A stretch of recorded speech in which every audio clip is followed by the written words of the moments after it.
अब इसमें भी अगर हम बात करते हैं तो सबसे इंपॉर्टेंट वाला अगर बात करते हैं तो याद करने का तरीका पहला एक याद करो 1857 में कौन कि जब मॉडर्न हिस्ट्री पढ़ेंगे तो मॉडर्न हिस्ट्री में मेन टॉपिक याद करेंगे तो उससे क्या होगा कनेक्ट करके चीजें याद करने में अच्छा होगा। तो सबसे पहले 1857 के आसपास देखते हैं कि कौन सा है 1857 जैसे मैंने बोला लॉर्ड कैनिंग बोले लॉर्ड कैनिंग की प्रक्रिया कब से हुआ 1857 के क्रांति का युद्ध। ये जो मॉडर्न हिस्ट्री का टॉपिक है फेमस टॉपिक है इसलिए जो है हमेशा इसको याद रखा जाता है। तो इसमें अगर हम शुरुआत करते हैं याद करने के लिए तो लॉर्ड कैनिंग पहले नंबर पे याद करते हैं लॉर्ड कैनिंग को एक नंबर पे ठीक। उसके बाद याद करते हैं बंगाल विभाजन कब हुआ था 1905 के 1905 यहाँ पर कौन है लॉर्ड मिंटो। दूसरे नंबर मान लेते हैं कौन सा है लॉर्ड मिंटो ठीक। अब तीसरे नंबर पे मान लेते हैं किसका जलियांवाला बाग हत्याकांड नाम सुने हो प्रचलित है 1919 में। तो 1919 के समय कौन था वायसराय देखते हैं 1919 यहाँ होगा 1916 1921 के बीच में आएगा कौन है लॉर्ड चेम्सफोर्ड याद हो जाएगा। उसके बाद बताओ चलो ठीक है मैं बता रहा हूँ असहयोग आंदोलन खिलाफत आंदोलन सुने हो 1920 में हुआ यानी कि चेम्सफोर्ड के ही समय में हुआ था। उसके बाद भारत शासन अधिनियम 1935 ये पढ़े हल्का सा पढ़े हो ना याद करना कि जब भारत शासन अधिनियम 1935 आया था तो उस समय भारत का वायसराय कौन था तो 1935 कौन था 1931 से वेलिंगटन था कौन था लॉर्ड वेलिंग। चौथा नंबर मान लेते हैं लॉर्ड वेलिंगटन था। उसके बाद भारत छोड़ो आंदोलन कब हुआ 1942 1942 ये भी है याद हो जाएगा। अगर पूछा जाए कि 1942 में कौन वायसराय था लॉर्ड वेलेन। अब 1942 हो गया सॉरी 1942 इसमें आएगा लॉर्ड लिनिथिगो में 5वां नंबर इसको याद करो और 6वां इसको कर लो लॉर्ड माउंटबेटन। अब देखो अब मैं बता रहा हूं 1857 में कौन बना लॉर्ड कैनिंग 1857 में लॉर्ड 1858 के बाद लॉर्ड कैनिंग हुआ। लॉर्ड मिंटो कब हुआ 1905 से 1910। उसके बाद क्या याद किए चेम्सफोर्ड 1916 से 1921 किस काल में याद किए थे चेम्सफोर्ड का जलियांवाला बाग हत्याकांड समझ में आ रहा है ना कब हुआ 1919 में 1919 में ठीक।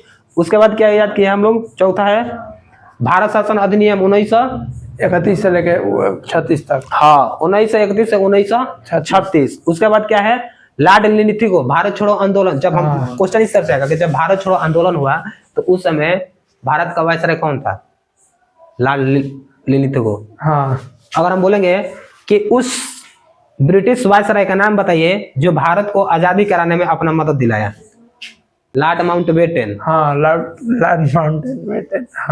ठीक तो मतलब ऐसे याद करने का तरीका है चीजें कनेक्ट करके याद करा जाएगा तो सही होगा। अब इसमें बहुत सारा है मतलब कि याद करा जा सकता है लेकिन उसके लिए थोड़ा टॉपिक का भी मतलब महात्मा गांधी जी भारत में कब है पता है 1914 में आए महात्मा गांधी दक्षिण अफ्रीका से। जब 1914 में आए उसके बाद भारत को घूमने के बाद जो है अपना 3 गो मुहिम चलाए चंपारण सत्याग्रह अहमदाबाद मिल हड़ताल खेड़ा आंदोलन। नाम तो सुने हो तीनों का तीनों सफल हुआ ठीक।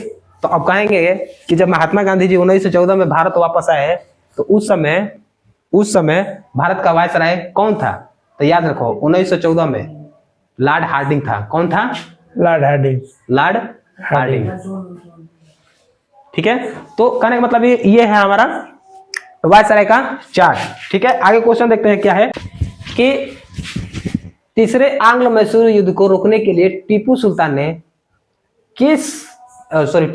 अंग्रेजों के साथ कौन सी संधि किया था। अब यहाँ पर याद करना होगा कि प्रथम मैसूर युद्ध द्वितीय मैसूर युद्ध और तृतीय मैसूर युद्ध और चतुर्थ मैसूर युद्ध 4 को हुआ। अभी हम डिस्कस करेंगे बताएंगे पीडीएफ लगा के याद करना होगा। इसमें जो दिया हुआ है कि टीपू सुल्तान क्योंकि जितने भी हम लोग मैसूर युद्ध में देखेंगे तो टीपू सुल्तान का नाम आएगा।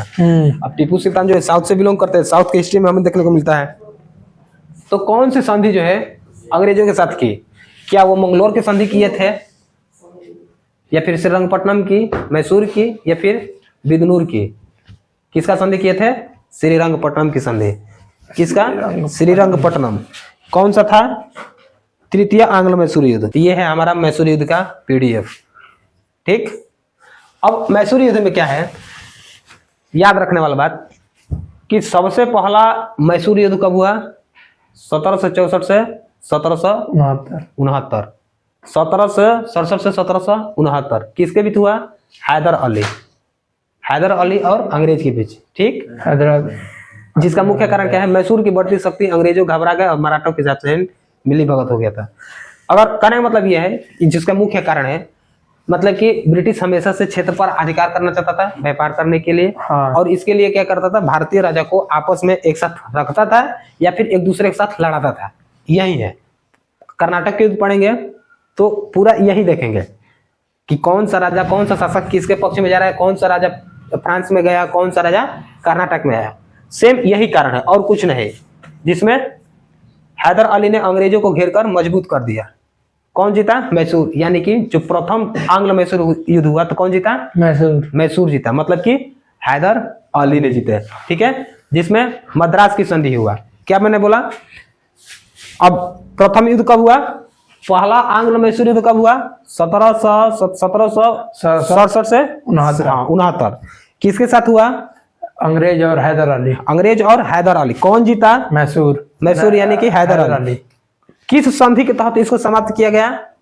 मद्रास के संधि। किस संधि के तहत? मद्रास की संधि। ठीक, कब हुआ मद्रास की संधि? 1769। क्यों? क्योंकि जब युद्ध समाप्त होगा उसके अगले दिन ही संधि होता है। हाँ।